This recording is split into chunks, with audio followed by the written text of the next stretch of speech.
Good morning, respected sir and my dear friends. I am Ashutosh of BSc.IT batch 3rd of third sem. Now I am going to present the presentation on the topic of polymorphism.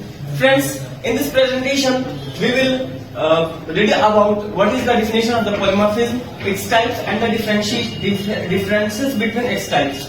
So let's move to the another slide. So friends, before starting the topic, I want you guys to define the meaning of polymorphism. Anybody else?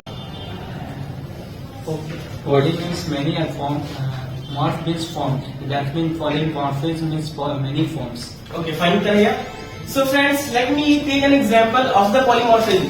So friends, you know that I am a man and I am standing over here. So polymorphism means poly means many and morphism means forms. So I am a man and I am standing here. At the same time, I have different behaviors, such as at the same time I can be a son, I can be a brother, I can be a friend, etc. So polymorphism is a type of very important features of object-oriented programming. It allows users to perform a single action in different ways. Okay. In other words, polymorphism allows you to define one interface and have multiple implementations. And the word poly means many and for morph means many forms. So in this slide, you will know that what is the different types of polymorphism. First one is static polymorphism and second one is dynamic polymorphism. Let's understand what is the meaning of static polymorphism.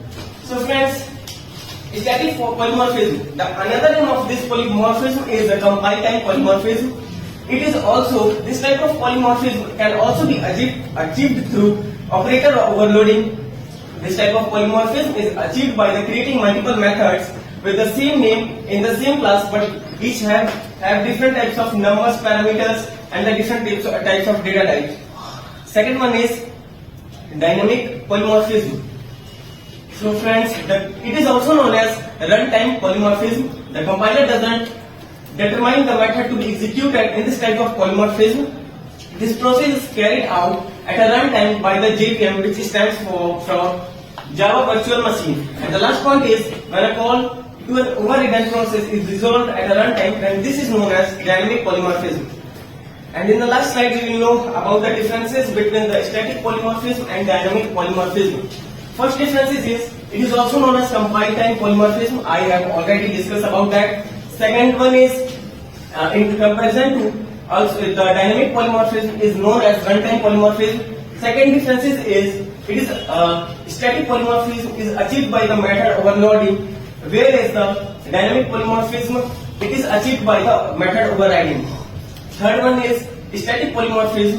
It uses the concept of compile time binding, also connecting method to call the method body is known as binding. And in dynamic polymorphism, it uses the concept of runtime binding, or we can also say that late binding.